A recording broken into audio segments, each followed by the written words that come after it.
These words might seem shocking at first, yet they carry the weight of decades spent navigating Hollywood's complex landscape.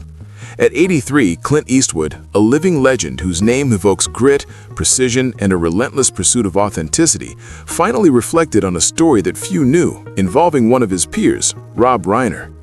In a career spanning over 70 years, Eastwood has witnessed fame, controversy, and the subtleties of Hollywood politics. Yet his candid acknowledgement of Reiner's influence on his life reveals a side of the actor-director rarely seen: vulnerability interwoven with respect. It is a revelation that forces fans and historians alike to reconsider the intertwined paths of two cinematic giants. Born on May 31, 1930 in San Francisco, California, Clint Eastwood grew up in a working-class family that instilled both resilience and a drive to succeed. His father, Clinton Eastwood Sr., was a modest accountant, and his mother, Margaret Ruth, a homemaker, emphasized stability in a world that often felt chaotic. Young Clint was tall, awkward, and shy, but he had a fascination for performance that could not be ignored. From his early days at Piedmont Junior High to his brief stint at Oakland Technical High School, Eastwood's life was marked by ordinary struggles, a far cry from the extraordinary persona he would eventually cultivate on screen. Hollywood, in its early post-war years, seemed distant and almost unattainable, yet Eastwood's encounters with acting instructors and local theater groups provided glimpses of a future that few could predict. Eastwood's first brush with stardom came in the 1950s through small roles in television and film, including Revenge of the Creature, 1955, and Tarantula, 1955. He signed a contract with Universal Studios, but his early career was anything but smooth. Rejections were common, and he often felt typecast, seen as the lanky, quiet, and rugged archetype without depth.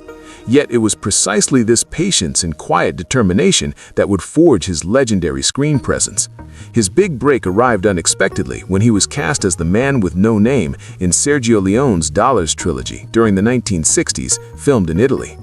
It was a gamble, an American actor starring in Italian spaghetti westerns, but Eastwood's stoic charm captivated audiences worldwide. The film's international success transformed him from a struggling actor into a cultural icon, establishing his signature persona, the laconic, morally ambiguous hero. It was during these years that Eastwood encountered Rob Reiner, a rising star in the American television landscape. Reiner, best known for All in the Family and later for directing This Is Spinal Tap and When Harry Met Sally, represented a different kind of Hollywood: witty, socially conscious, and deeply invested in storytelling. While Eastwood's domain was grit, action, and silent tension, Reiner thrived in dialogue-heavy, character-driven narratives. Their paths might never have crossed meaningfully, yet a shared respect for craft created a subtle connection. Over decades, stories of mutual admiration circulated among Hollywood insiders, yet public acknowledgement remained rare until Eastwood chose to speak openly at 83. Eastwood's reflections reveal a profound insight into Reiner's influence on him. Rob taught me that timing and patience in storytelling aren't just about action, they're about letting humanity breathe in every scene, Eastwood said in a recent interview. It was not that Eastwood lacked emotion, far from it, but that his style often hid nuance behind stoicism. Reiner's approach reminded him of the subtleties that could enrich even the most silent character. In an industry obsessed with spectacle, Eastwood recognized the value of quiet mastery, a lesson few ever receive so late in life. This candid admission surprised many, challenging assumptions that Eastwood's career was purely defined by rugged independence. Eastwood's career in American cinema flourished beyond acting. By the early 1970s, he had begun directing, with his first major success being Play Misty for Me, 1971. He was a filmmaker who understood pacing, tension, and authenticity, qualities often praised by peers like Reiner. Through High Plains Drifter, 73, The Outlaw Josie Wales, 76, and Unforgiven, 1992, Eastwood crafted narratives that combined raw realism with philosophical depth.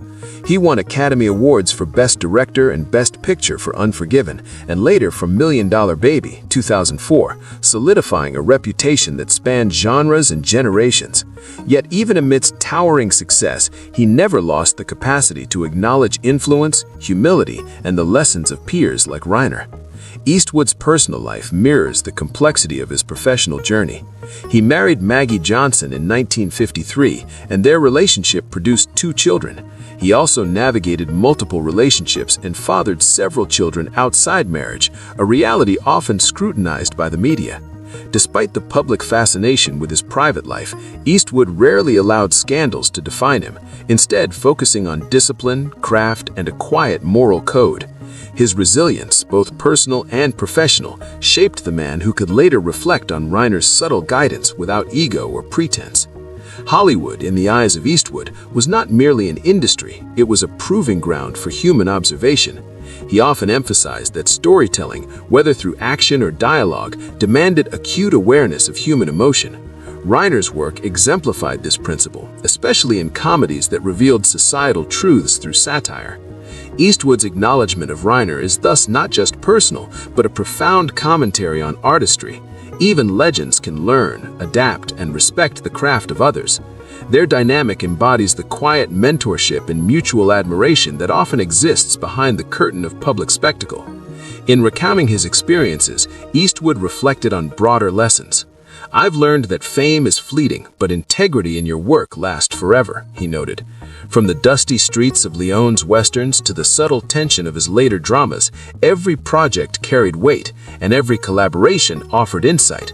Reiner's influence, though understated, reinforced the notion that mastery often comes from observation, humility, and an openness to learn even from those whose styles differ from your own. This realization, shared so openly at 83, gives fans and scholars alike a rare glimpse into the mind of a man often seen as untouchable, yet profoundly human. Eastwood's relationship with Reiner also offers historical perspective. The 2 actors-directors navigated Hollywood, transitioning from the studio system to auteur-driven storytelling. Reiner, rooted in television and socially reflective cinema, and Eastwood, forged in Western grit and action, together represent 2 poles of American cultural narrative. The acknowledgement of influence across these domains demonstrates the fluidity and collaborative undercurrent of the entertainment industry, a lesson as vital as any Oscar or box office record. Their professional intersection reminds us that even the most iconic figures are shaped by peers, rivals, and mentors. The legacy of Eastwood's statement resonates beyond Hollywood. It challenges audiences to reconsider assumptions, to recognize subtle mentorship, and to appreciate the human dimensions of cinematic legends. As viewers, we are often consumed by spectacle, unaware of the quiet conversations, fleeting collaborations, and unspoken guidance that define careers. Eastwood's admission is a reminder that respect, acknowledgement, and humility remain essential, even amidst decades of fame and power. At 83, Clint Eastwood embodies both the mythology of American cinema and its enduring human truths. He has survived shifting trends, cultural revolutions, and personal challenges, yet his reflections on Reiner reveal a layered understanding of craft, collaboration, and humility. It's a rare window into the mind of a man who has given us some of the most memorable films of the 20th and 21st centuries, yet remains grounded, reflective, and keenly aware of the forces, both subtle and overt, that shaped his journey. The story of Eastwood and Reiner is not just about 2 Hollywood icons, it's about the enduring power of influence, the quiet lessons that can transform artistry, and the courage to acknowledge those lessons publicly. For fans, historians, and fellow creators, this revelation is more than gossip. It's a testament to the lifelong pursuit of excellence, respect, and understanding in an industry that rarely rewards either. Eastwood's words remind us that greatness is rarely solitary. It is often a tapestry woven from countless interactions, observations, and moments of insight. As the lights dim on decades of cinematic achievement, Eastwood's acknowledgement offers a final, profound truth. Even legends must continue to learn, respect, and evolve. Rob Reiner, through subtle guidance and artistic example, represents one of those invisible forces that shape careers and enrich lives. At 83, Eastwood's courage to share this insight transforms a private admiration into a public lesson, one that encourages reflection, humility, and the ongoing pursuit of creative truth. In the grand tapestry of Hollywood, these revelations resonate not just as history, but as enduring inspiration. The narrative of At 83, Clint Eastwood shares the truth about Rob Reiner no one knew, huge, reminds us that even amidst fame, fortune, and decades of achievement, the most profound lessons often come from those we least expect. It's a story of respect, mentorship, and the enduring human connections that shape every masterpiece, every performance, and every life. And as viewers, we are privileged to witness it, not through gossip, but through the reflective, honest words of a man who has become synonymous with cinematic excellence.